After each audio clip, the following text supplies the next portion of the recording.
அல்ஹம்துலில்லாஹ். கௌசுல் ஆதம் ஹதரத் முஹய்யித்தீன் அப்துல் காதிர் ஜெயிலானி ரலியல்லாஹு தஆலா அன்ஹு அவர்கள் சாதாரணமானவர்கள் அல்ல. அல்லாஹு தஆலா உலகத்திலே நபிமார்களை தேர்ந்தெடுத்தான். உலகத்தின் ஹிதாயத்திற்காக நபிமார்களை அல்லாஹ் தேர்ந்தெடுத்தான். யாரும் தனியா நபி ஆயிர முடியாது. நம்மளா இஷ்டப்பட்டு முயற்சி பண்ணி நபி ஆயிர முடியாது. நபிமார்களை அல்லாஹ் உலகத்திலே தேர்ந்தெடுத்தான். அதே போல தன்னுடைய உத்தமமான நபிக்கு தோழர்களை சஹாபிகளை அல்லாஹ் தேர்ந்தெடுத்தான். சையதுனா இப்னு மஸ்ஊத் ரலியல்லாஹு அன்ஹு சொல்வார்கள், இக்தாரஹுமுல்லாஹு லிசுஹபத்தி நபியிஹி வ லிஇகாமத்தி தீனிஹி. இந்த தீனை நிலைநிறுத்துவதற்கும் தன்னுடைய நபியின் தோழமைக்கும் அல்லாஹு தஆலா சஹாபிகளை தேர்ந்தெடுத்தான். அதே போல அல்லாஹு தஆலா உலகத்திலே அல்லாஹு யஜ்தபி இலைஹி மன் யஷாஉ வ யஹ்தி இலைஹி மன் யுனீப். சில பேரை அல்லாஹு தஆலா தேர்ந்தெடுக்கிறான் விலாயத்திற்காக, சில பேருக்கு அதற்கான வழியை அல்லாஹ் காட்டி விடுகிறான். பிறப்பிலேயே தேர்ந்தெடுக்கப்பட்டவர்கள் கௌசுல் ஆலம் ஹதரத் முஹய்யித்தீன் அப்துல் காதிர் ஜெயிலானி ரலியல்லாஹு அவர்கள். கலாயுல் ஜவாஹிரில் அவர்களை பற்றி புகழ்ந்து சொல்லும் பொழுது திருமகனார் சொல்வார், இன்ன பாஸல்லாஹி சுல்தானுர் ரிஜாலி ஜாஅ ஃபீ இஷ்கின் வ மாத ஃபீ கமாலி.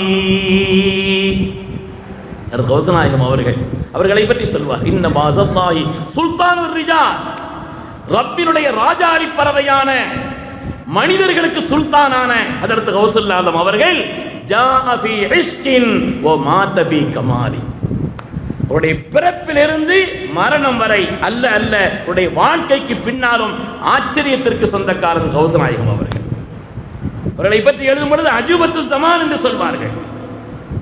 காலத்தின் ஆச்சரியம் ஹதரத் கௌசுல் ஆலம் அவர்கள். அவருடைய பிறப்பிலிருந்து அவருடைய வாழ்வின் ஒவ்வொரு கட்டமும் மரணமும் மரணத்திற்கு பின்னாலும்.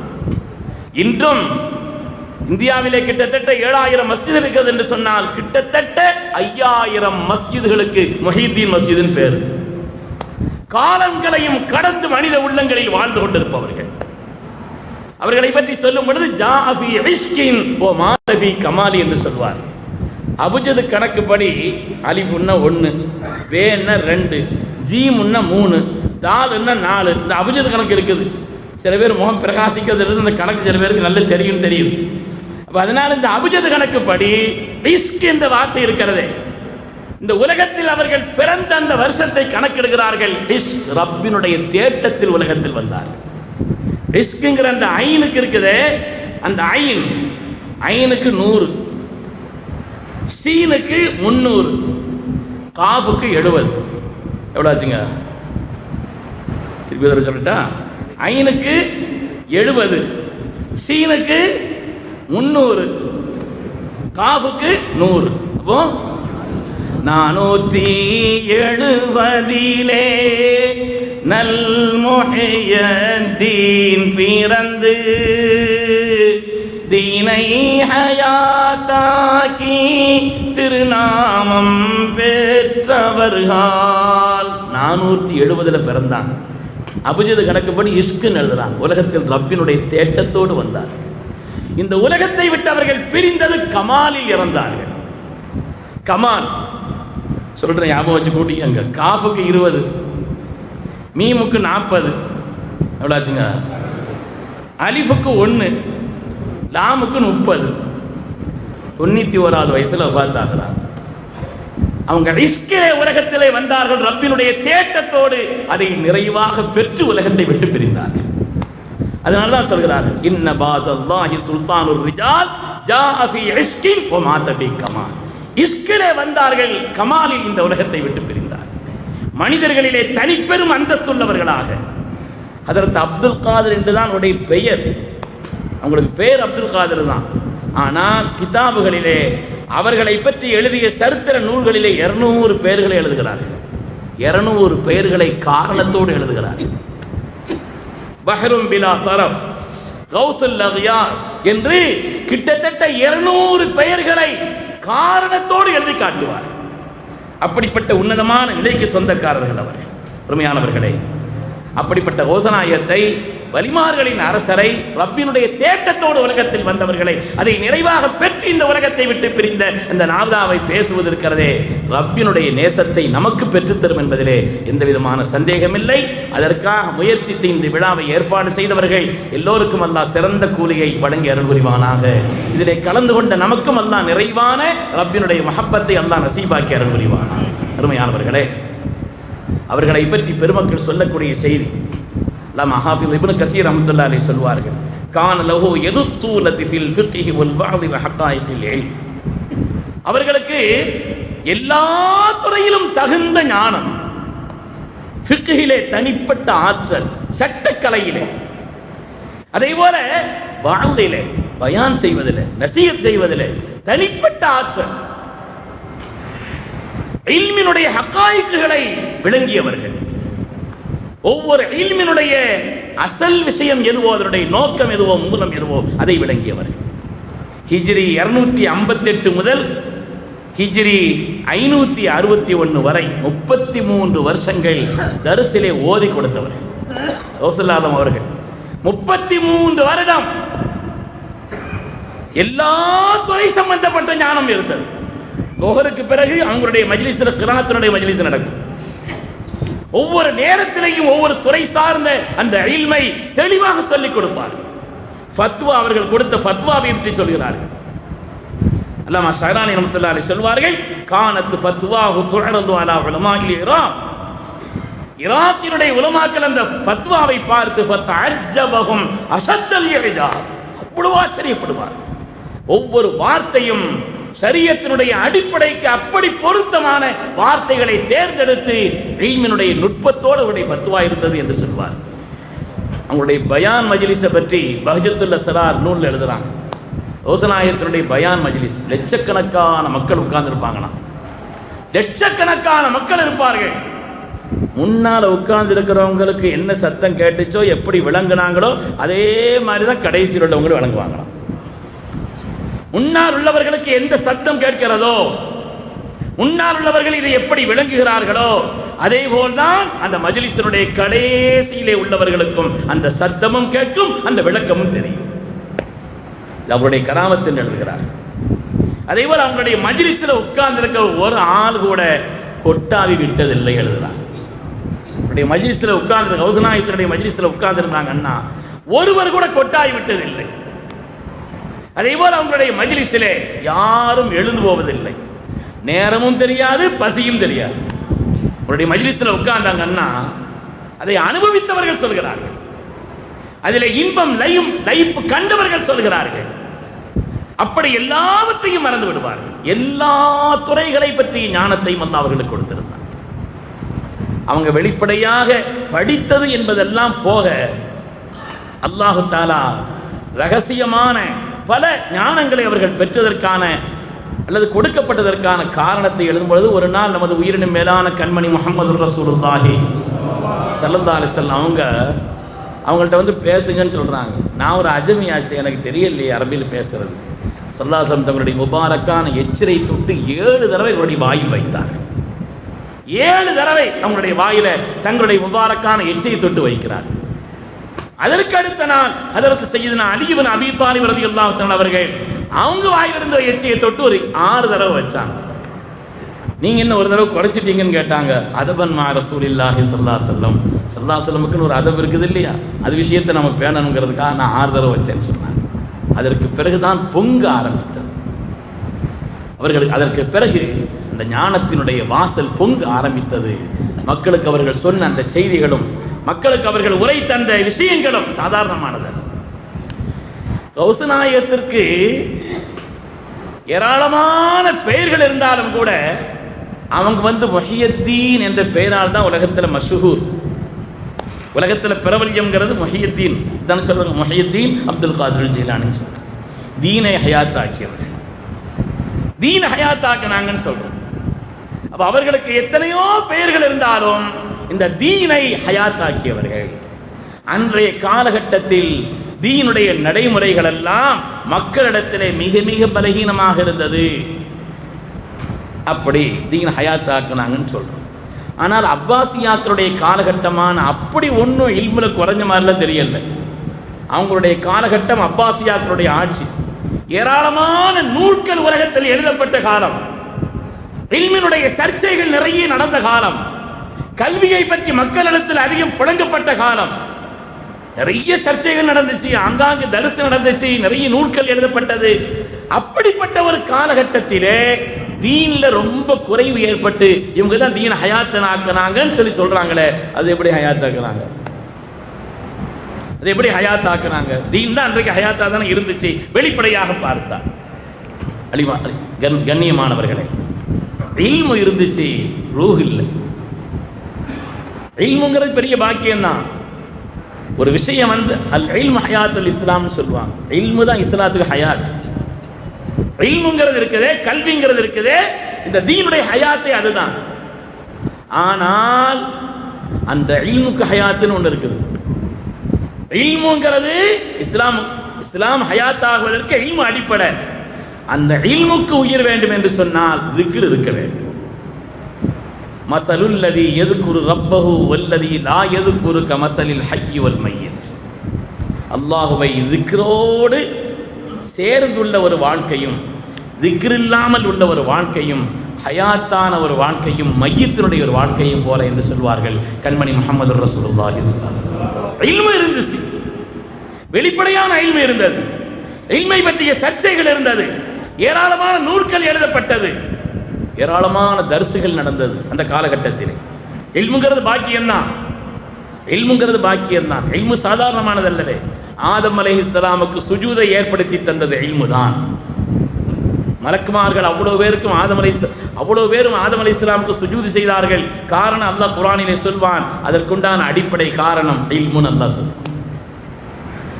நபியுல்லாஹி மூசா அலைஹிஸ்ஸலாம், கலீமுல்லாஹி மூசா அலைஹிஸ்ஸலாம், உலகத்தில் நடமாடிய மனிதர்களில் ஆக சிறந்த மூணாவது மனிதர் செய்தனா மூசா அலைஹிஸ்ஸலாம்.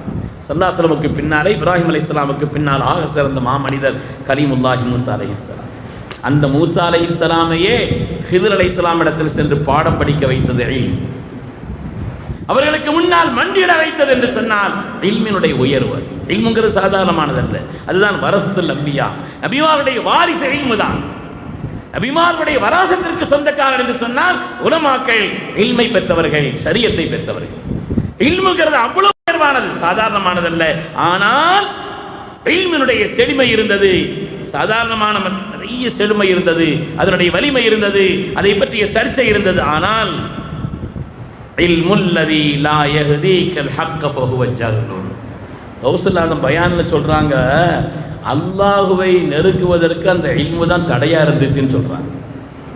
அல் ஹிஜாபுல் அக்பர், ரப்பை நெருங்குவதற்கு தடையாக இருந்தது இந்த இல்மு தான். இல்மு இல்லைன்னா சொன்னது கேட்டுட்டு பேசாம செய்துட்டு போயிடுவாங்க. இல்மு இருந்த உடனே காலம் நிமித்துறார். இல்மு இருந்த உடனே தான் நிறைய படிச்சுக்கிட்டோன்னு நினைக்கிறார். இதுதான், இந்த எண்ணம் தான், இந்த பெருமை தான் ரப்பை நெருங்குவதற்குண்டான தடையாக, ஹிஜாபுல் அக்பராக, அல்லாஹ்வுடைய நெருக்கத்திற்கு தடையாக இருந்தது இந்த இல்மு தான் சொல்றான். ஏன்னா அந்த இல்மு இருந்ததை தவிர திக்ர் இல்லை. ரப்போடு சேர்ந்துள்ள, ரப்பினுடைய நினைவோடு சேர்ந்துள்ள அந்த இல்மு இல்லை. இபாதத் இருந்தது, ரூஹ் இல்லை. இபாதத்து நாம் என்ன செய்யறோம்? இய்யாக நஅபுது வ இய்யாக நஸ்தஈன். அதுக்கு நிறைய அர்த்தம் உண்டு. அதில் ஒரு அர்த்தம் என்னன்னு சொன்னால், ரப்பை உன்னை வணங்குகிறேன், உன்னிடத்தில் உதவி தேடுகிறேன்னா உன்னுடைய உதவியை கொண்டு தான் இபாதத்தை செய்கிறேன்னு அர்த்தம். இல்லைன்னா கையை தூக்க முடியாது, கிளை குனிய முடியாது. அது வேணும். இபாதத் நான் என்னுடைய சக்தியை கொண்டு செய்யலை, ரப்பினுடைய குதிரத்தையும் குவத்தை கொண்டு செய்கிறேன்னு நினைக்கிறேன். பொருளாதாரத்தை செய்கிறோம், செலவு செய்கிறோம், எல்லா காரியங்களுக்கு சதகா கொடுக்குறோம், மினல்லா இலல்லா, ரப்பு தந்தா இங்கே போகுது, அவ்வளவுதான். நினைக்க வேண்டியது அவ்வளவுதான். மினல்லா இலல்லா, ரப்பிடத்திலிருந்து வந்தது ரப்புக்காக கொடுக்கிறேன். அல்லாஹ் நினைச்சா மாத்தியும் வைக்கலாம், ஒன்று வாங்குற மாதிரி வேற ஆளை கொடுக்குற மாதிரியும் வைக்கலாம், நினைச்சா அல்லாஹ் மாத்தியும் வைக்கலாம். எனவே இல்மியை, கல்வியை செலவழிப்பவர்கள், மார்க்கத்தினுடைய பக்தியான இபாதத்தை உடையவர்கள் அவங்க நினைக்கணும், என் ரப்பினுடைய குதிரத்தை கொண்டு இதை நான் செய்கிறேன் அப்படி நினைக்கல. நாலு இபாதத் செய்த உடனே பெருமை வந்துடுது. நாலு இபாதத், நாலு ருக்கு சஜ்தா கூடுதலா செய்த உடனே அதுலேயும் ஒன்று ரெண்டு கனவு வந்துச்சுன்னு வைங்க. இப்போ நம்ம குத்துபுல் அக்தாப் ரேஞ்சுக்கு போய்கிட்டு இருக்கிற போது தெரியுதுன்னு என்ன வேற வந்துடுது. ஏதாவது இபாதத் செய்து கொஞ்சம் நேமமாக திக்கர்லாம் செய்து வந்தாருன்னு வைங்க, ஒரு 4-5 கனவு வந்த உடனே சுப்ஹானல்லாஹ் ஜல்ல ஜலாலுஹு துன்யாவில் ஒரு பூரா இப்போ நம்ம ரேஞ்சே வேறங்கன்னு சொல்லிக்கிட்டு இருக்கிறேன். அதனால இது மனிதனை ஆபத்தில் ஆழ்த்திவிடும். இந்த செயல் மனிதனை ஆபத்தில் கொண்டு ஆழ்த்திவிடும். அந்த இபாதத் இருந்தது, இல்ம் இருந்தது, இல்மிலே ரூஹ் இல்லை, இபாதத்திலே அது இருக்க வேண்டிய அசலான விஷயங்கள் இல்லை. அதுதான் இந்த துறை சிறந்ததற்கான காரணம். அவங்க என்ன செய்தாங்கன்னா, யா அய்யுஹல் முக்தர், ரோசனாயத்தினுடைய பயான் எடுத்து பாருங்க. யா அய்யுஹல் முனாஃபிக், முனாஃபிகீன்களையும் பேசுறாங்க. பெரிய பெரிய இல்முள்ளவர்கள் முனாஃபிகீன்களை என்றுதான் கூப்பிடுகிறார். அல்லாஹ்வுக்கு மாறு செய்பவர்களை என்று கூப்பிடுகிறார். வெளிப்படையா இபாதத் இருக்குது, வெளிப்படையா இல்ம் இருக்குது, ஆனால் ரப்புக்கு மாறு செய்பவர்களே என்று கூப்பிடுகிறார். முனாஃபிகீன்களே என்று சொல்கிறார்கள். என்று சொன்னால் வெளிப்படையான நிலை இருந்தது. வெளிப்படையான நிலை அவங்களுடைய வார்த்தையில் சொல்றாங்க, கவுலுக லா யுவாஃபிகு லிசானன் வ ஃபிஅலுக லா யுவாஃபிகு கவுலன். உன்னுடைய கல்பு என்பது நாவுக்கு ஏற்றதாக இல்லை. கல்புல ஒன்று நினைக்கிற, நாவில் வேற ஒன்று பேசிக்கிட்டு இருக்க. ஒரு மாதிரி சிறந்த ஆள் இல்லைங்க. ஆனால் இங்கே செண்டால எவ்வளோ அநியாயக்காரன், என்ன செய்யறது, ஆனால் புகழ்ந்தா தான் கதை நடக்கும்னு சொல்லி உள்ள சொல்லுது. வார்த்தை என்ன சொல்லுது, நீ ரொம்ப அப்படி இப்படின்னு சொல்ல. கல்புக்கலா யுவாஃபிகு லிசானக், உன்னுடைய கல்பு நாவுக்கு ஒத்தில்லைங்கிறாங்க. ஓ ஃபிஅலுக்கலா யுவாஃபிகு கவுலக், உன்னுடைய செயல் உன்னுடைய சொல்லுக்கு ஒத்தில்லை. பெரிய ஆபிது மாதிரி பேசுற, உலகத்திலேயே பெரிய வணக்கசாலி மாதிரி பேசுகிறாய், ஆனால் உன்னுடைய தனிப்பட்ட செயல் எவ்வளவு சிறுக்கு மண்டி கிடக்கிறதுன்னு சொல்றான். வெளிப்படையான சிறுக்கை விட்டு நீ நீங்கி இருக்கிறாய். எதை நீ கும்பிட மாட்டேன் சொல்றாங்க, எதை கும்பிட மாட்டேன். சிறுக்க ஜலியை விட்டு நீ நீங்கி இருக்கிறாய். ஆனா சிறுக்கில் எத்தனை வகை இருக்கு தெரியுமான்னு கேட்கிறாங்க. ஓதனாயத்தினுடைய பயான்ல கேட்கிறாங்க, சிறுக்கில் எத்தனை வகை இருக்கு தெரியுமா? சிறுக்கிலே சிறுக்க ஜலி என்பது போக சிறுக்க ஹஃபீன் ஒன்று இருக்குது, சிறுக்க அஹ்பான் ஒன்று இருக்குது. சிறுக்க ஹஃபியுல் அஹ்பா, மறைந்த சிறுக்கு, மிக மிக மிக மறைந்திருக்கக்கூடிய சிறுக்கு, மறைந்திருப்பதற்கெல்லாம் மறைந்திருக்கக்கூடிய ஒரு சிறுக்கு. அந்த வகையெல்லாம் இருக்குது. இதெல்லாம் விட்டு நீங்கி வந்தால் தான் இபாதத்தை கருதப்படுங்கிறாங்க. சும்மா குடிஞ்சிட்டோம் நிமிர்த்தோம், தொழுது முடிச்ச உடனே 2-3 ரக்காத்தா 4 ரக்காத்தான்னா மொத்த கூட்டமும் ஒத்த கருத்துக்கு வரமாட்டேங்குது. மொத்த கூட்டமும் ஒத்த கருத்துக்கு வரமாட்டேங்குது. சில பேர் சொல்றாங்க 3 தான், சில பேர் 4 தான். என்ன இவர் நிலை கல்விக்கே இல்லை, அதுதான் விஷயம். நான் யாரையும் குறித்து குறைய தனிப்பட்டு சொல்லுறேன், என்னையும் சேர்த்து சொல்றேன். இந்த காலத்தில் அப்படித்தான் இருக்கிற நம்ம ஆள், அல்லது என் ஹாலை நீங்க நினைச்சுக்கோங்க, என்னுடைய ஹால் அப்படித்தான். மனசு அங்கே இல்லை. தஸ்பீ போகும்போது டப்புன்னு கையில் ஆரம்பிக்கிறோம், டிர்ன்னு வண்டி போய் 33 நிற்குது. பழக்கப்பட்ட கை, பழக்கப்பட்ட அப்படி கை ஒன்று ஆரம்பிக்கிறது, டிர்ன்னு போய் 33 நின்று. அது என்ன சொல்றோம், சுப்ஹானல்லாஹ்னு சொல்றோமா, அல்ஹம்துலில்லாஹ் சொல்றோமா, ஒன்றும் தெரியாது. பழக்கப்பட்ட கை.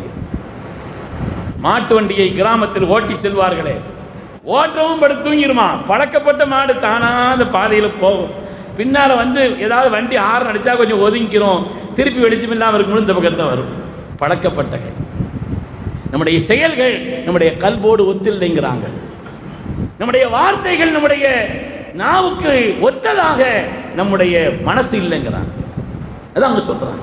அதனால தான் சொல்றாங்க, இல்ம் இருந்துச்சு, இபாதத் இருந்தது, வெளிப்படையான செயல்கள் இருந்தது, ஆனால் இருக்க வேண்டிய அளவிற்கு உண்டான ரூஹ் இல்லை. ரப்பினுடைய குவத்தை கொண்டு நான் அமல் செய்கிறேன் நம்பல்ல, என் ரப்பு கொடுத்ததிலிருந்து நான் செலவழிக்கிறேன் நினைக்கல. எல்லாம் என்னுடையது என்னுடையது என்னுடையது. என்னுடைய உஸ்தாத் அவர்கள் சொல்வார்கள், வீட்டை கட்டிட்டு ஒரு ஆள் சொல்றாரு ஏன் வீடு, அங்கே இருக்கிற பள்ளி சொல்லுது அது ஏன் வீடுன்னு சொல்லிக்கிட்டு இருக்காரு. அங்கே உட்காந்துட்டு இருக்கிற பள்ளி இன்னொரு பள்ளிகிட்ட சொல்லுமா, எங்கே போகிறேன்னா என் வீட்டுக்கு போகிறேன்னா அது சொல்லுமா. அது நினச்சிக்கிட்டு இருக்குது அது வீடு, நம்ம நினச்சிக்கிட்டு இருக்கிறது நம்ம வீடு. அதனால எல்லாம் என்னுடையது என்னுடையது. உலகத்தில் இன்னைக்கு அதிகமாக மனிதர்கள் உபயோகிக்கக்கூடிய வார்த்தை ஐ மை, இதுதான். நான் என்னுடைய. ஒரு ஆள் 10 நிமிஷம் பேசுகிறாருன்னு வைங்களேன், கொஞ்ச நேரம் மற்றதெல்லாம் விட்டுட்டு அவர் எத்தனை தடவை நான் சொல்கிறாரு என்னுடையன்னு சொல்கிறாருன்னு கொஞ்சம் கவனிச்சு பாருங்க. துன்யாவிலேயே அதிகமாக மனிதர்கள் உபயோகிக்கும் வார்த்தை இந்த வார்த்தை தான், ஐ மை, நான் என்னுடைய, நான் என்னுடைய, நான் என்னுடைய, என்னுடையது என்னுடையது என்னுடையது எங்களுடையது. இதுதான் எல்லாத்துக்கும் நாசம்ங்கிறாங்க. சொல்லுவாங்க இல்லையா, ஒரு ஆள், ஒரு பெரிய மன்னர் அவர் ஒரு பெரிய மனிதரை கண்டு உபதேசம் ஏதாவது செய்யுங்கன்னு சொன்னாராம். ஒரு பெரிய சூஃபியை கண்டு எனக்கு ஏதாவது உபதேசம் பண்ணுங்க. அந்த சூஃபி சொன்னாங்களா, நான் மௌத்தான பிறகு வாழ்ந்தாலாம். நல்ல மனுஷன், இவர்கிட்ட வந்து ஏதாவது 4 வார்த்தை சொல்லுங்கன்னா, இவர் மௌத்தான பிறகு இவர்கிட்ட வந்து எதுக்கு இப்படி சொல்றாருன்னாங்களா? உங்கள்கிட்ட நான் என்பது இருக்கிறது, அதை மௌத்தாக்கி விட்டு வா, உபதேசம் காதல ஏறும். இல்லைன்னா ஒன்றும் ஏறாது, இல்லைன்னா சத்தம் தான் கேட்கும், அது உள்ள இறங்காது. அது இறங்க வேண்டுமானால் அது ஒளியணுங்கிறாங்க. அது நீங்கினால்தான் உட்கார்ந்தாதான் அதுக்கு பிறகு என்ன செய்யும், அதை நீக்கிவிட்டு அமர்ந்தால்தான் சொல்லப்படும் செய்தி கல்விலே ஏறும். குல்லுமா யுஸ்கிலுக்கு அனில்லாஹி அஸ்ஸ வஜல் அலைக்கும். அல்லாஹ்வுடைய நினைவை விட்டு நீங்கி இருக்கக்கூடிய எல்லாம் நாசம் தாங்கிறாங்க. ஓதுனாயத்துடைய பயான்ல சொல்றாங்க, குல் அல்லாஹு அக்பர் அல்ஃப மர்ரா பிகல்பிக் வ மர்ரத்தன் பிலிசானிக். 1000 தடவை அல்லாஹ் கல்பை கொண்டு சொல்லு, நாவல ஒரு தடவை சொன்னா போதுங்கிறாங்க. நமக்கு அந்த பாடமே என்னன்னு விளங்கலங்க. 1000 தடவை இவருடைய கல்வினால் அல்லாஹு அக்பர் அல்லாஹு அக்பர் அல்லாஹு அக்பர், என் ரப்பு தான் அக்பர், என் ரப்பு தான் அக்பர். கல்பால் சொல்லு, வாயினால நீ ஒரு தடவை அல்லாஹ் அக்பர் சொன்னா போதும். நீங்க நம்ம வாயில அல்லாஹ் அக்பர் அல்லாஹ் அக்பர் அல்லாஹ் அக்பர் ஓடிக்கிட்டு இருக்கிறத தவிர கல்புக்கும் நாவுக்கும் என்ன சம்பந்தம் இருக்கிறது? இதை பேசியவர்கள் தான் ரோசனாயா. இதற்காகத்தான் வாழ்க்கையில் அவங்க சிறந்தாங்க. இதை பாடமாக படித்து கொடுத்தார். கல்வை சீராக்குவதற்குண்டான ஒரு நிலை, அதை ரப்போடு தொடர்பு படுத்தக்கூடிய ஒரு நிலை. 1000 இடத்தில் இருந்தாலும் நான் பெற்றதெல்லாம் என் ரப்பு தந்தது நினைக்கக்கூடிய அந்த உள்ளம் மனதிலே வர வேண்டும். எனக்கு அதுதான் வலா ஹவுல வலா குவத்த இல்லா பில்லாஹ், அதுதான் அதனுடைய கருத்து. அதுதான் எல்லாம் என் ரப்பு தந்தது, சுயமாக எனக்கு எதுவும் இல்லை என்று நாம் நினைத்தோம் என்று சொன்னால் அந்த படியை துவங்கிருச்சோன்னு அர்த்தம். அந்த படியினுடைய வாசலில் நிறுத்தி விட்டோன்னு அர்த்தம். ஏராளமான செய்திகளை சொல்கிறார். உங்களுடைய உபதேசம் இருக்கிறது கொஞ்சம் நஞ்சம் அல்ல. அலைக்க பில் ஜித்தி வல் கத்தி வல் உஸூமில் ஹத்ன்னு சொல்வாங்க. அலைக்க பில் ஜித்தி வல் கத்தி வல் உஸூமில் ஹத். ஆர்வத்துடன் முயற்சி செய், எந்த காரியத்திலையும் ஆர்வத்தோட முயற்சி செய், சிரமம் எடுத்து அந்த காரியத்தை செய். ரப்பின் மீது உள்ள ரப்பினுடைய ஹத்தையும் கவனித்துக்கொள், அல்லாஹ் விதித்த வரம்புகளையும் கவனித்துக்கொள். உபதேசத்தில் சொல்றாங்க, அவங்களுடைய பயான்கள்ல ரொம்ப அதிகமான பயான், அவங்களுடைய உபதேசங்கள்ல ரொம்ப அதிகமான உபதேசம் எதுன்னு சொன்னா நஃப்ஸினுடைய தீமைகளை பற்றி தான் சொல்றாங்க.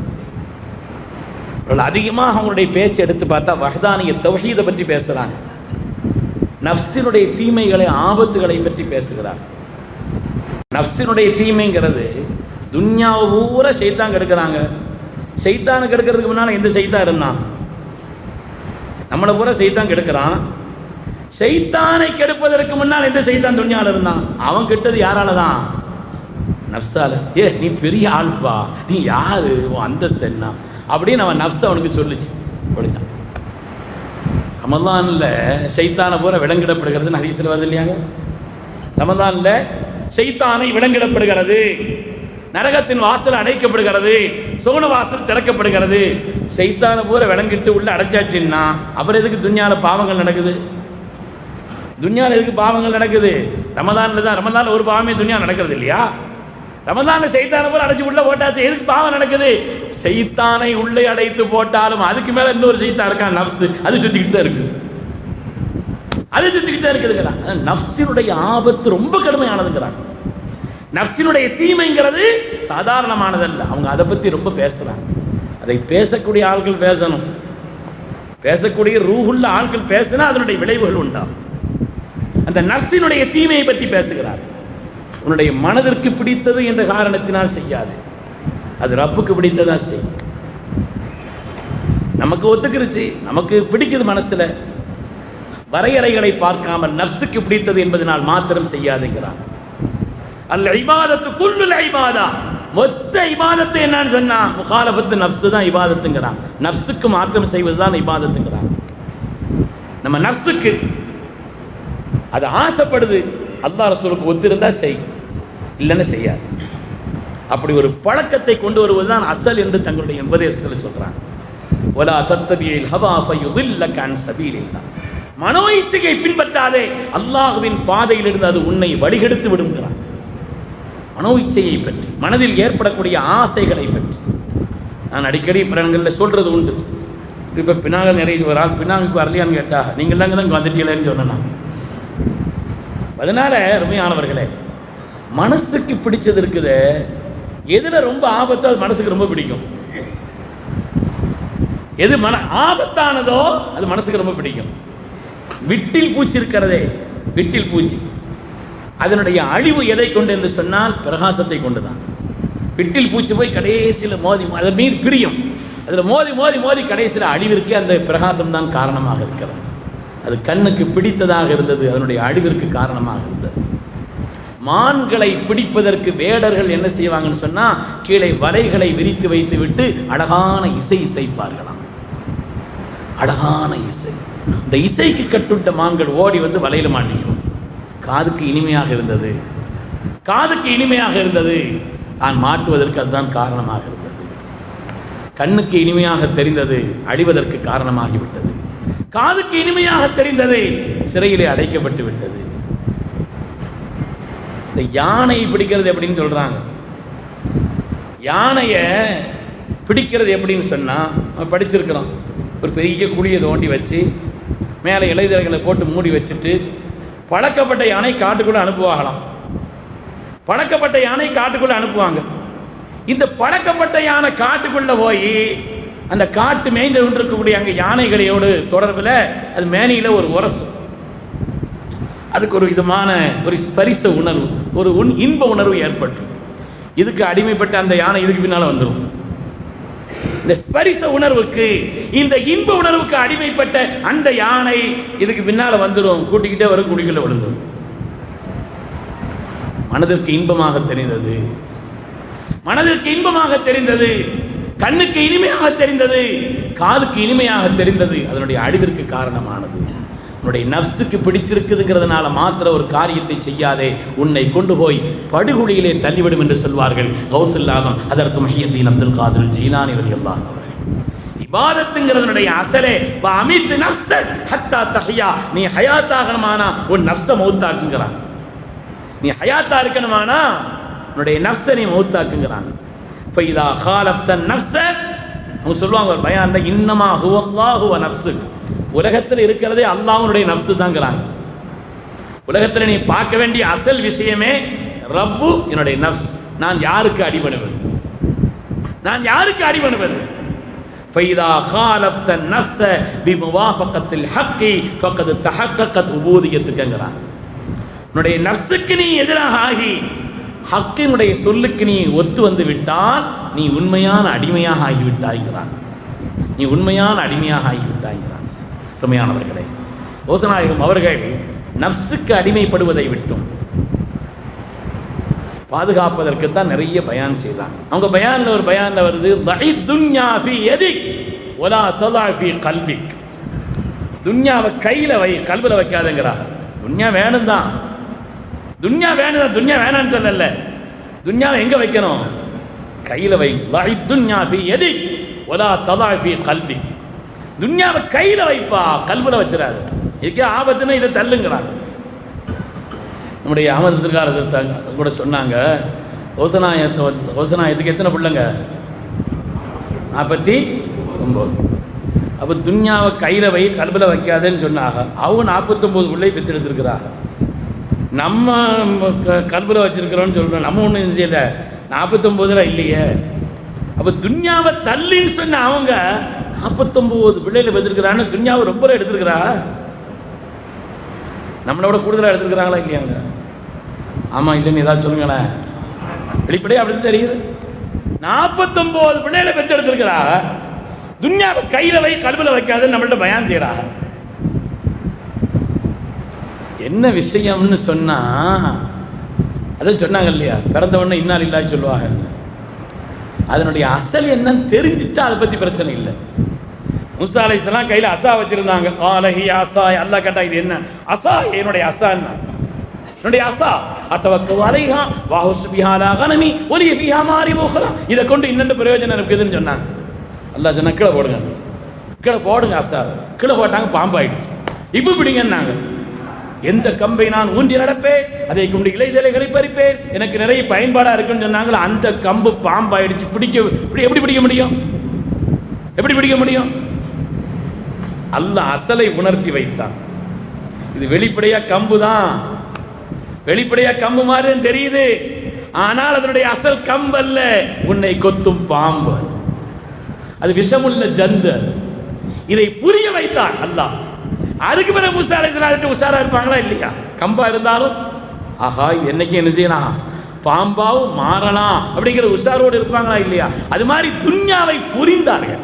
தோசல்லாதவங்க துன்யாவை புரிஞ்ச பிறகு 49 இல்லை 89 வித்தாலும் பிரச்சனை இல்லை, விளங்கிக்கிட்டாங்க இல்லையா? அது என்னன்னு விளங்கிக்கிட்டாங்க, அதனுடைய ஆபத்தை விளங்கிக்கிட்டாங்க, பார்த்து கவனமாக தான் இருந்தாங்க. அந்த விஷயத்தில் கவனமாக இருந்த காரணத்தினாலே தான் துன்யாவை அவர்கள் எடுக்கவில்லை, ரப்பை மறந்து துன்யாவை எடுக்கவில்லை. ரப்பின் ஞாபகத்தோடு ஒரு காரியத்தை செய்தாலும் அது ரப்பின் திருப்திக்காக செய்தார். உலகத்தில் அந்த நஃப்ஸினுடைய தீமையை பற்றி ரொம்ப உணர்த்துறாங்க. ஷைத்தான் கூட அந்த அளவுக்கு ஆபத்தானவங்க இல்லைங்க. இன்ன கைது ஷைத்தானுக்கான தஈஃபா, அல்லாஹ் குர்ஆன்ல சொல்லுவான், ஷைத்தானுடைய சூழ்ச்சிகள் கூட பலகீனம் தாங்குவான். ஷைத்தான் ஒரு தடவை சொல்லுவான், கொஞ்சம் பிந்தி தொழுதுக்கறலான்னு சொல்லுவான், அவ்வளோதான். நமக்கு சரி பார்த்துக்கலாம், போகும்போது இடையில எங்கேயாவது தொழுவோம் அப்படின்னு ஒரு மாதிரியாக தட்டி விட தான் பார்ப்பான். அப்படி தட்டி விட தான் பார்ப்பான். அதுக்கு ஒன்று 2 பேர் ஒத்து வந்துட்டாங்கன்னா சரியாயிடும். நஃப்ஸ் அப்படி இல்லை, ஒன்று சொன்னால் விடாது, சொல்லிக்கிட்டே இருக்கு, திரும்ப திரும்ப திரும்ப திரும்ப சொல்லு. அதை அடையும் வரை, அந்த பாவத்தை செய்யும் வரை நம்மளை விடாது நஃப்ஸ். ஷைத்தான் அப்படி இல்லை, அதெல்லாம் தூண்டுவான், செய்து பார்ப்பான்னு சொல்லுவான். அதனால தான் அல்லாஹ் குர்ஆன்ல சொல்றான், இன்ன கைத ஷைத்தானிக்கான தஈஃபா, ஷைத்தானுடைய சூழ்ச்சி பலகீனமானதுங்கிறான். நஃப்ஸினுடைய சூழ்ச்சி இருக்கிறதே, செய்யறதை விட்டு நம்மளை விடாது, அந்த காரியத்தை செய்யாமல் விடாது. அருமையானவர்களே, எனவே நம்முடைய வாழ்க்கையின் நோக்கமாக ரப்பினுடைய திருப்தி இருக்கணும். எது பார்த்தாலும் அவனுக்காக என்று பார்த்தோம்னு சொன்னா, ஒரு ஆள் மனைவியோடு ஒன்றாக ஒரே தலையணையில் படுத்திருந்தாலும் கூட இவருடைய உள்ளம் ரப்போடு இருக்கும். அப்படி இருக்கும். எத்தனையோ பேர் அப்படி படுத்துக்கொண்டும் தங்களுடைய ரப்பை நினைத்து அழுத பெருமக்கள் எவ்வளவு பேர் இருக்கிறார். நாம யாருங்கிறது நமக்கு நம்ம ரப்புக்கும் தாங்க தெரியும். நாம யாருங்கிறது நமக்கு நம்ம ரப்புக்கு தானே தெரியும். வெளிவேஷத்தை பேசுவேன்னா அவர் அப்படி இப்படி சொல்லிக்கிறலாம். நாம யாருங்கிறது நமக்கும் நம்முடைய ரப்புக்கு மாத்திரம் தெரிந்த விஷயம் அல்லவா? என்னுடைய நண்பர்களுக்கு தெரியாது என்னை பற்றி, என்னுடைய மனைவிக்கு கூட தெரியாது என்னை பற்றி, என்னுடைய பெற்றோர்களுக்கு கூட என்னை தெரியாது. ஆனால் நான் யார் என்பது ரப்புக்கு தெரியும் அல்லவா? அதை விளங்குங்கிறாங்க யோசனை. நீ ரப்பை திருப்திப்படுத்தக்கூடிய வழிகளில் உன்னை ஆக்கி கொண்டா என்று சொன்னால், என்னுடைய ரப்புடைய திருப்தி வேணும். அதுக்குண்டான காரியங்கள்ல, அதுக்குண்டான காரியம் என்ன? உன்னுடைய வெளிப்படையான வாழ்க்கையை விட அந்தரங்கத்தை சரிபடுத்தக்கூடிய நிலை, அதை உண்டாக்குங்கிறான். எந்த காரியத்தை செய்தாலும் என் ரப்புக்கா அப்படி ஒரு பழக்கத்தை ஏற்படுத்துவதுதான் அசலான விஷயம்ங்கிறது யோசனாயின் சொல்வான். அலி ரலியல்லாஹு தஆலாவுடைய மகனார் இமாம் ஹுசைன் ரலியல்லாஹு. ஹுசைன் ரலியல்லாஹுடைய மகன் எதிர்த்த அலி. ஹுசைன் ரலியல்லாஹு அவங்களுக்கு அலின்னு ஒரு மகனார் இருந்தாங்க.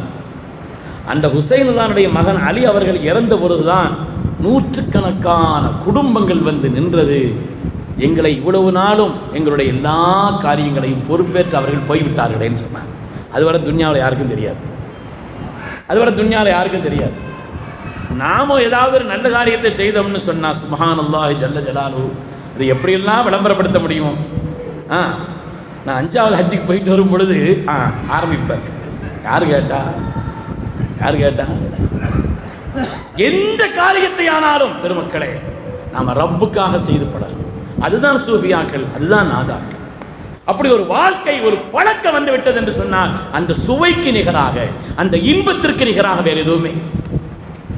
மனிதனுடைய கல்விலே நம்மை பற்றிய பிரியத்தை போடுவது ரப்பு சுப்ஹானஹு வ தஆலா. நாம பெருமை பேசி மனிதனுடைய உள்ளத்தில் இடம்பெறதுங்கிறது நிரந்தரம் அல்ல. அல்லாஹ்வை நாம் நேசித்தால், நேசிக்க வேண்டிய முறையிலும் அளவிலும் நேசித்தால், மக்களுடைய உள்ளங்களில் அல்லாஹ் நம்மை பற்றிய கண்ணியத்தை அல்லாஹ் போற்று.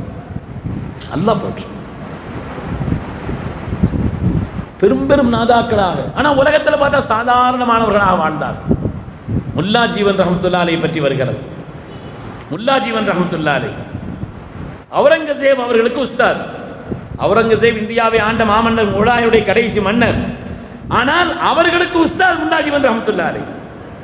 முல்லா ஜீவன் ரஹ்மத்துல்லாஹி அலைஹி அவங்க ஒரு பரிசுத்தமான வாழ்க்கைக்கு சொந்தக்காரர். அவங்க நான் வஃபாத்தான பிறகு எனக்கு யார் தொழு வைக்கணும் அப்படிங்கிறதுக்கு ஒரு உயில் எழுதி வச்சிருக்கிறேன். அதை பார்த்து அதில் யாரை எழுதியிருக்கிறேன்னு அவங்க தொழு வைக்கணும்னு சொல்லி எழுதி வச்சுட்டு போயிட்டாங்க. வஃபாத்தான பிறகுதான் அதை எடுத்து பார்த்து பொது இடத்துல அறிவிங்க. என்னுடைய ஜனாசாவை கொண்டு வச்சுட்டு பொது இடத்துல அறிவிப்பு கொடுங்க. யாருக்கு இப்படிப்பட்ட தன்மை இருக்கிறதோ அவர்கள் என்னுடைய ஜனாசாவை தொழு வைக்கட்டும் அப்படின்னு எழுதியிருந்தாங்க.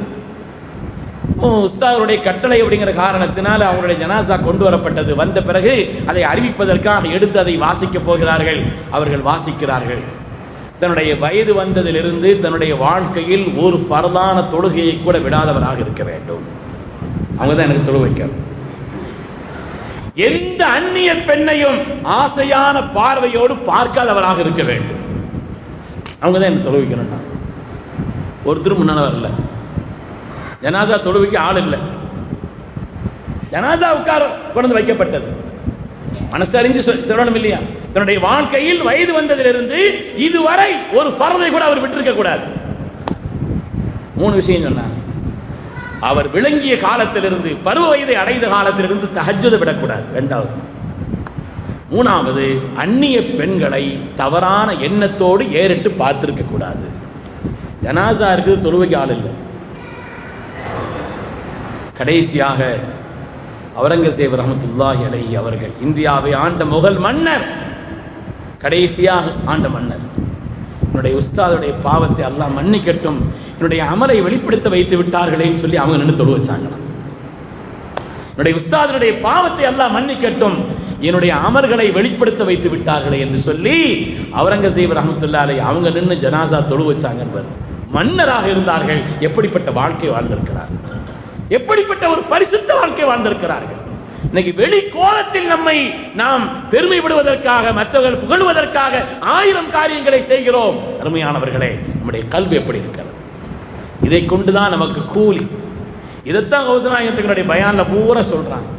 அவங்க பயான்ல பூரா சொல்றது முனாஃபிகேன் பேர் சொல்றாங்க, மோசடி செய்பவனேன் பேர் சொல்லி கூப்பிடுறாங்க. யாரை? நல்ல அமல் செய்பவர்களை, வெளிப்படையான கோலத்தில் நல்ல காரியங்களை செய்பவர்களை. என்ன நோக்கம் உனக்கு? புகழ் நோக்கமா? மற்றவர்கள் புகழ வேண்டும் என்ற நோக்கமா? நீ எங்கே அல்லாஹ்வுக்காக செய்தாய்? இதற்கு எப்படி கூலி கிடைக்கும் கேட்கிறாங்க. எப்படி கூலி கிடைக்கும் கேட்கிறாங்க. மக்களே, நம்முடைய வாழ்க்கை மாற்றம். உங்களுடைய விழாவில் கலந்து கொள்றோம்னு சொன்னா நானும் நீங்களும் நம்முடைய வாழ்க்கையில் ஒரு மாற்றத்தை உண்டாக்குவதற்கு இதை காரணமாக்க வேண்டும்.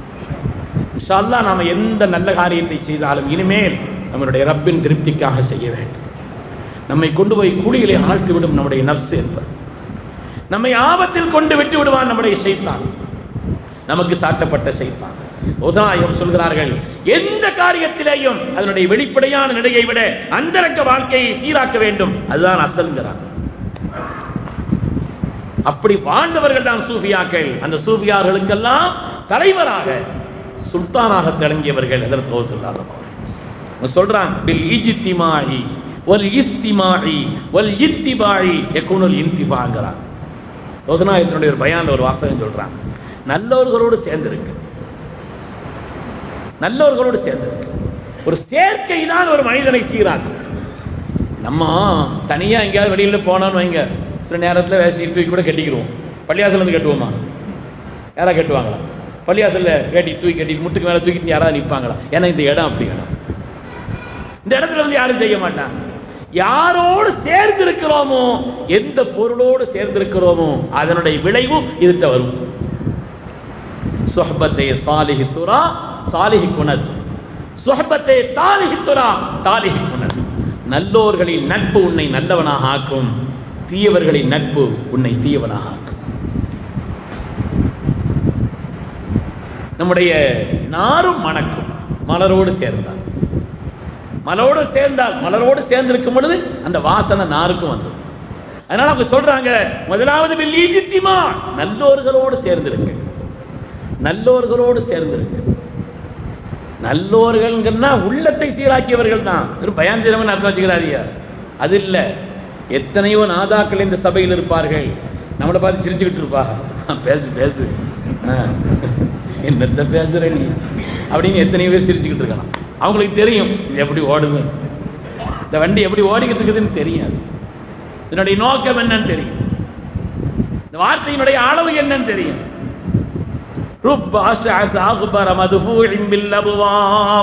சொல்கிறார்கள், எத்தனையோ தலைவிரி கோலமானவர்கள் பார்ப்பதற்கு பங்கரையானவர்கள், உங்களுடைய வீட்டு வாசலிலே வந்தால் விரட்டப்படக்கூடியவர்கள். ஆனால் லவ் அக்ஸம அலல்லாஹி லா பர்ரா, இப்படி நடக்கணும் ரப்பேன்னு அல்லாஹ்ட்ட சொன்னா அது நடந்துரும். கோலம் அல்ல, இதுதான் அசல்ங்கிறாங்க. கோலம். அதனால கோலத்தை சீராக்கி வைக்கணும், நல்ல நிலையில ஆக்கணும், சீராம இருக்கணும். அது ஹதீஸ்ல வருது, அல்லாஹும்ம ஜஅல் ஸராயிரனா கைரம் மின் அலானியத்தினா வஜஅல் அலானியத்தனா சாலிஹா. ரப்பே, எங்களுடைய வெளிரங்கத்தை விட உங்களுடைய அந்தரங்கத்தை சீராக்கி அருள்வாயாக. அல்லாஹ் அப்படி நம்மையும் ஆக்கி அருள்வானா. வெளிரங்கத்தையும் நீ அழகாக ஆக்குவாயாக துஆ ஓதிருக்கிறார். வெளிரங்கமும் அழகா இருக்கணும், ஆனால் வெளிரங்கத்தை விட அந்தரங்க சீரா இருக்கணும். அதுதான் இந்த தஸவுஃபினுடைய சூஃபியாக்களுடைய பரிபாஷையினுடைய அவர்கள் நமக்கு சொல்லி தந்த வாழ்க்கையினுடைய அசல். காலமெல்லாம் மற்றவர்கள் புகழுக்காக, காலமெல்லாம் வேறு வேறு நோக்கங்களுக்காக, காலமெல்லாம் வேறு வேறு காரியங்களுக்காக வேண்டி ஒரு காரியத்தை செய்துட்டு போயிட்டோம்னா பூரா ஒண்ணுமில்லாம ஆயிடும்.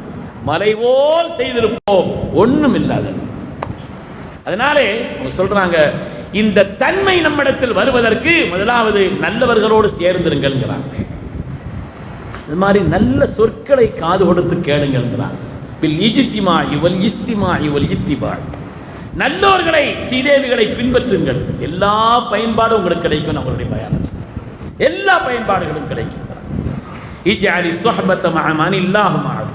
அல்லாஹ்வோடு யார் தன்னை தொடர்புபடுத்திக் கொண்டே இருக்கிறார்களோ அவர்களோடு நீங்கள் சேர்ந்திருங்கள், அவர்களோடு சேர்ந்திருங்கள்.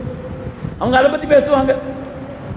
வேற ஏதாவது கவனம் இருக்குதுன்னு வைங்க, மாப்பிள்ள நேற்று ஒரு படம் பார்த்த, சூப்பர் மாப்பிள்ள, ரொம்ப அற்புத காட்சி, படத்துக்கு இவர் அனுப்பி விடுறாரு, அவரை அந்த பயானம் செய்து அங்க போய் சொல்றாரு. அதனால் நல்லவர்களோடு சேரும் பொழுது இபாதத்தில் நல்ல காரியங்கள்ல அந்த கவனங்கள் வரும். மாற்றமானவர்களோடு சேரும் பொழுது இந்த தவறான காரியங்கள் நம்மிடத்தில் ஏற்படும். அதனால அவங்க பயான்ல எவ்வளவு விஷயங்களை சொல்றாங்க, நிறைய நசீகத்துகள் இருக்குது. ஆனா இந்த கூட்டத்துக்கு வந்து கௌசநாயகத்தினுடைய ஏதாவது ஒரு நசீகத்தை நம்ம கையில் எடுத்துட்டு போகணும். எடுத்து போவோம் இன்ஷா அல்லாஹ். இன்னையில எடுத்து செய்ய ஆரம்பிக்கும். செய்யலாமா? சொல்றாங்க, மக்ரிப் தொழுதா 2 ரக்காத் இஸ்திகாரா தொழுகுங்கிறாங்க. மக்ரிப் தொழுத பிறகு இதா ஸல்லைத்தல் மக்ரிப ஃபஸல்லி ஸலாத்தல் இஸ்திகாரா. எப்பவுமே நீங்க மக்ரிப் தொழுதால் 2 ரக்காத் இஸ்திகாரா தொழுவுங்க. அப்படின்னா என்ன அர்த்தம்? ரப்பே, என்னுடைய சொல், என்னுடைய செயல், என்னுடைய உள்ளம் எல்லாத்தையும் உனக்கு விருப்பமானதாக ஆக்குறப்பேன்னு அர்த்தம். நீ விரும்பக்கூடிய, நீ எது ஹைர் என்று கருதுகிறாயோ அதில் என்னுடைய சொல்லை, செயலை, எண்ணங்களை, பொருளாதாரத்தை, என்னுடைய ஒவ்வொரு நடவடிக்கைகளையும் ரப்பே நீ விரும்பக்கூடிய வழியில என்ன நீ ஆக்கிற ரப்பேன்னு அர்த்தம். அப்படிப்பட்ட தொழுகை எதுங்கிறான்? சொல் என்னுடைய சொல்ல இருக்கக்கூடாது. என் ரப்பினுடைய குதிரத்தை கொண்டு சொல்கிறேன் நான் நினைக்கும். என்னுடைய செயல் என்னுடைய செயலா இருக்கக்கூடாது. என்னுடைய ரப்பினுடைய குவத்தை கொண்டு நான் செய்கிறேன் நினைக்கும். பொருளாதாரத்தை செலவழிக்கிறேன் என்னுடைய மால் என்று நினைக்க கூடாது. எல்லாம் ரப்பினுடைய, அவனுடைய நாட்டத்தில் எது ஹைரோ அதை செய்வதற்குண்டான ஒரு பழக்கத்தை நம்மிடத்தில் உண்டாக்கி தரும் இந்த ஸலாத்துல் இஸ்திகாரான்னு சொல்றாங்க. செய்யலாம் இன்ஷா அல்லாஹ். இன்னையிலிருந்து ஆரம்பிச்சிடணும். நிறைய இடத்துல இன்ஷா அல்லாஹ் சொல்லியிருக்கிறோம், பார்த்துக்காங்க அருமையானவர்களே.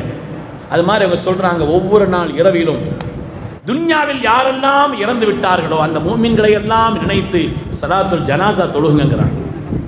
காயிப் ஜனாஸா தொழுகுங்கிறாங்க. யா அல்லாஹ், இன்றைய நாளில், இன்றைய பகலில் யாரெல்லாம் துன்யாவில் இறந்து விட்டார்களோ அவருடைய பாவத்தை எல்லாம் ரப்பே நீ மன்னிச்சிரு நியத்து வச்சு நீ ஸலாத்துல் ஜனாஸா தொழுவை. ஜனாசாவுடைய தொழுகை எப்படி தொழுவோமோ அது மாதிரி நியத்து வச்சு, அதுக்கு எங்க ஜனாசா முன்னால இல்லையே, இன்று துன்யாவில் யாரெல்லாம் இறந்தார்களோ பழக்கத்தில் ஆக்குங்கிறான். நடைமுறையில் செய். நீ ஒஃபாத்தானால் துன்யாவில் எல்லா சாலிஹின்களுடைய துஆ உனக்கு கிடைக்குங்கிறான். இன்னைக்கு ஒரு நாள் போய்தான் ஆகணும். அப்ப அந்த நேரத்தில் இவ்வளவு பாக்கியங்கள் நமக்கு கிடைக்கும் என்று சொல்கிறார். அந்த பாக்கியங்கள் நமக்கு உண்டாகுங்கிறான்.